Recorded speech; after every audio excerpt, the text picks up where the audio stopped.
Fala galerinha do Red Informa, estamos aqui para o nosso primeiro vídeo falando sobre os dias da criação, 24 horas ou longo período de tempo. Vamos descobrir aí nessa nossa aventura. Vamos lá. Gênesis 1, ou melhor falando, o livro todo de Gênesis, ele nada mais é do que um contraponto às nações pagãs vizinhas, que construíam seus mitos sobre relatos que foram preservados durante a história e que cada um foi colocando conforme a adoração dos seus deuses. E nós podemos observar que a construção do Gênesis ela é mais científica e mais alinhado ao que conhecemos como ciência, certo? Porque ele descreve eventos naturais e não tem proposta de eventos mitológicos. Porém, a gente não remove o contexto bíblico de Gênesis capítulo 1 com o objetivo de descrever de forma poética ou intercalado entre poética e prosa as narrativas da criação, certo? Então, Deus se fez valer desses recursos linguísticos, dos recursos da linguagem e ao nosso conhecimento limitado, principalmente aos milhares de anos atrás, quando o Gênesis foi escrito, ao conhecimento e linguagem limitada, a forma de Deus comunicar como foi que Deus criou a Terra e o universo. E é exatamente neste ponto que nós queremos descrever. O versículo mais comum que nós temos é Êxodo capítulo 20, do 10 ao 11, falando sobre perspectiva e trabalho. Diz assim: 6 dias trabalharás e farás a tua obra, mas o sétimo dia é o sábado do Senhor. Porque em 6 dias fez o Senhor os céus e a terra, o mar e tudo que neles há, e ao sétimo dia descansou. Por isso o Senhor abençoou o dia do sábado e o santificou. Esse texto aqui é o mais comum citado pelos criacionistas da Terra Jovem para declarar que os 6 dias da criação são literais. Não vejo problema em falar que foram 6 dias, até porque 6 dias é a perspectiva de Deus de transmitir a sua criação aos homens, como Deus pôde demonstrar em etapas, em 6 etapas diferentes e subsequentes, a sua criação. Essas 6 etapas não significam necessariamente que são um dia ou 6 dias de 24 horas, mas foram etapas que Deus criou os céus e a terra, de forma que ele pudesse descrever essas etapas e comunicar aos homens. E a forma mais comum era exatamente na perspectiva do trabalho, na perspectiva da obra da criação.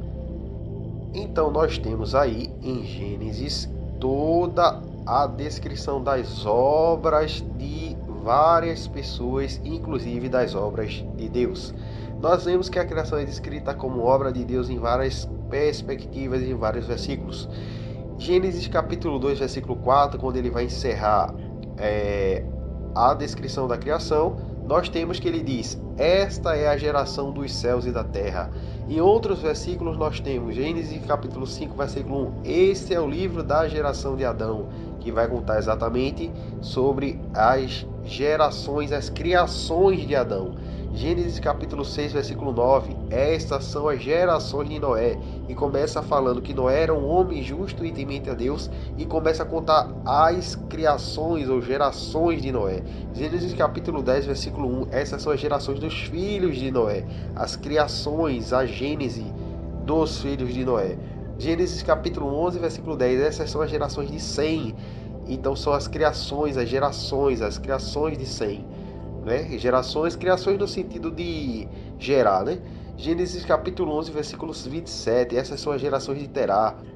Gênesis 25, versículo 12, essas são as gerações de Isaac.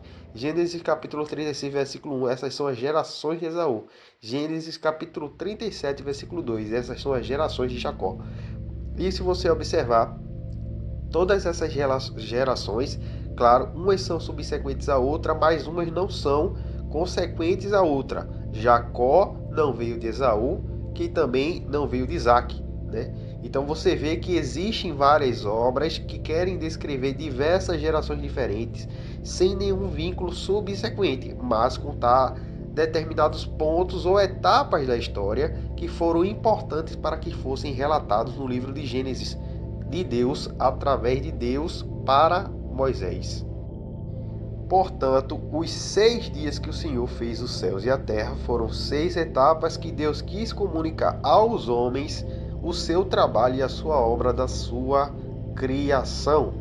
E dessa forma nós temos o paralelismo ao modo mais fácil de comunicar aos homens, que era os 6 dias de trabalho.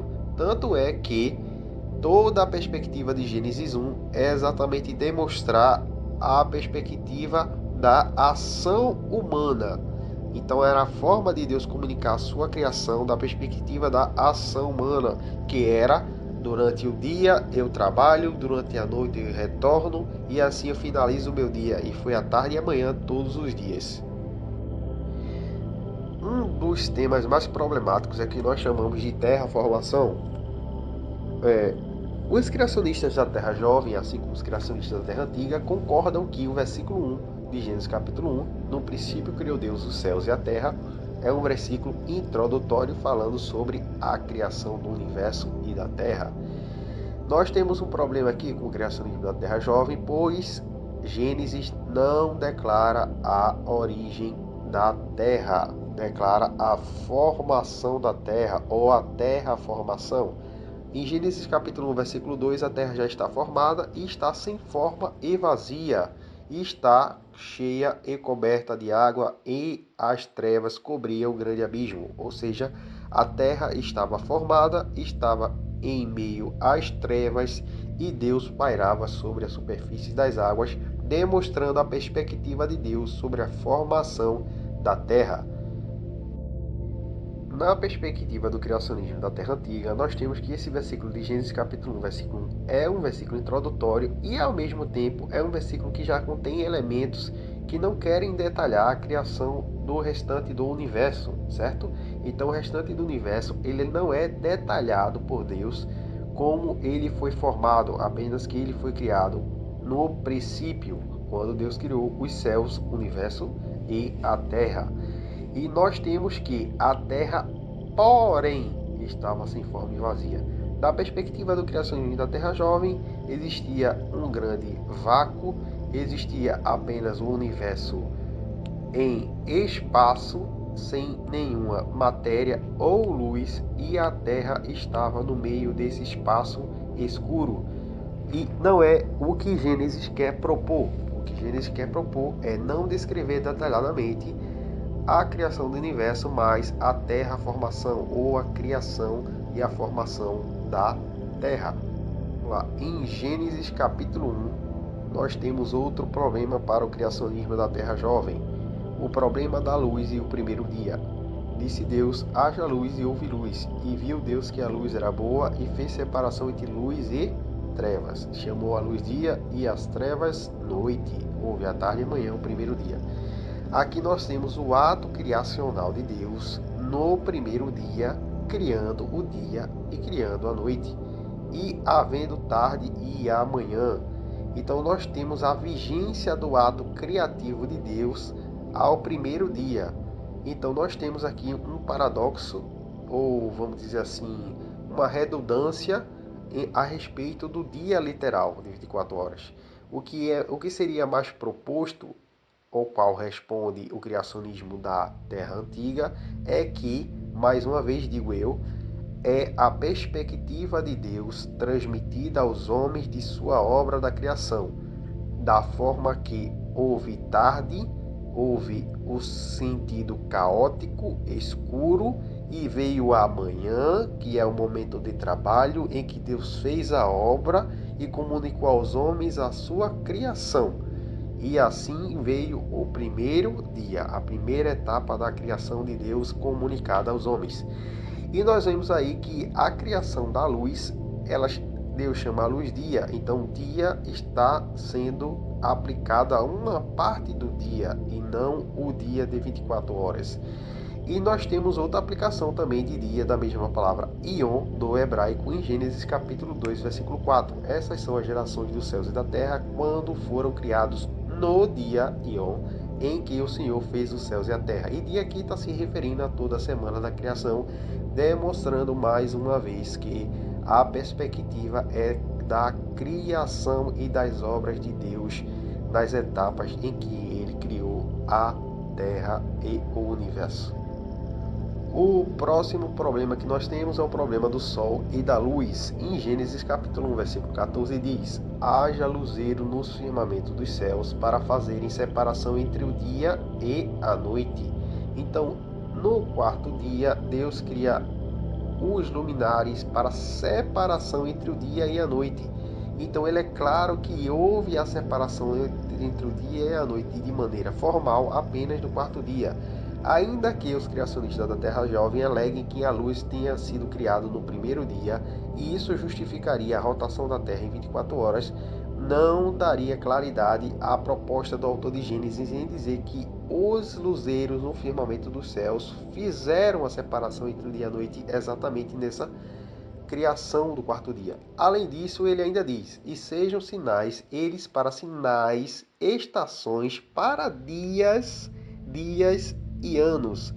Dias e anos. E anos aí está subsequente aos dias, que são exatamente os dias de 24 horas. Então nós temos o estabelecimento da responsabilidade destes luzeiros sobre os dias literais, dos quais é descrito como literais. E sejam luzeiros para firmamento dos céus para iluminar a terra. Então Deus fez 2 luzeiros, o maior para governar o dia e o menor para governar a noite. E fez também as estrelas. Da perspectiva do criacionismo da Terra Antiga, nós temos o sistema de rotação sendo organizados e toda a sua perspectiva. Mas não vamos entrar aqui no detalhe, apenas trazer que, se fosse dessa forma que os criacionistas da Terra Jovem dizem, nós teríamos um problema na criação do dia 4, que quer estabelecer o seu propósito. Além de dizer que é feito para separar dia e noite, ele deixa claro que é sinal para os dias e anos, ou seja, para contarmos os dias e os anos. O próximo problema que nós temos é o problema do sétimo dia, né? Assim como o primeiro dia, nós temos o problema da vigência do ato criacional de Deus no primeiro dia, declarando que o dia não pode ser a mesma coisa que o dia de 24 horas, porque como ele pode criar o dia e ser ao mesmo tempo dia, né? E nós temos aqui o problema do sétimo dia com essa mesma perspectiva. No Salmo 95 diz: nas suas mãos estão as profundezas da terra, falando sobre a criação. E as alturas dos montes lhe pertencem, dele é o mar, pois ele o fez, falando da criação. Obra de suas mãos os continentes. Vinde e adoremos e prostremos e ajoelhemos diante do Senhor que nos criou. Então o Salmo 95 obviamente quer trazer à memória a criação de Deus. E no versículo 11 diz: por isso jurei na minha ira, não entrarão no meu descanso. Ou seja, o descanso de Deus, ele está por mais do que um dia de 24 horas. Hebreus capítulo 4 retraz à memória não só esse versículo, mas também os versículos de outro livro, que diz assim: porque em certo lugar assim disse, no tocante ao sétimo dia, e descansou Deus no sétimo dia de todas as obras que fizera. Esse versículo se encontra onde? Em Gênesis capítulo 1 e capítulo 2. E diz assim: e novamente no mesmo lugar, não entrarão no meu descanso. Mostrando aí que o sétimo dia não é apenas um dia de 24 horas.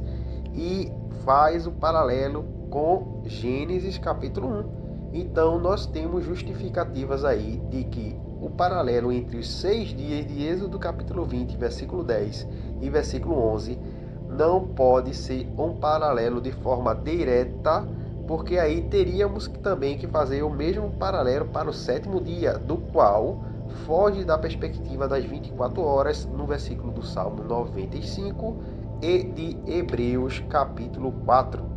Então, se formos fazer paralelo de Êxodo capítulo 20, porque ele faz o paralelo dos dias de trabalho com os dias da criação, deveríamos fazer também com o sétimo dia, que tem paralelo com dias que não são de 24 horas e que, obviamente, citam também os dias da criação. É isso aí, pessoal. Então, que possamos entender um pouco da perspectiva do criacionismo da Terra Antiga, que traz a noção da linguagem e a atribuição de Deus de sua obra em 6 etapas, que quer comunicar aos homens da melhor forma possível. E são os 6 dias da semana, ou melhor, a perspectiva de Deus sobre a sua obra e o seu trabalho. Até mais, curte, comenta e compartilha o nosso vídeo.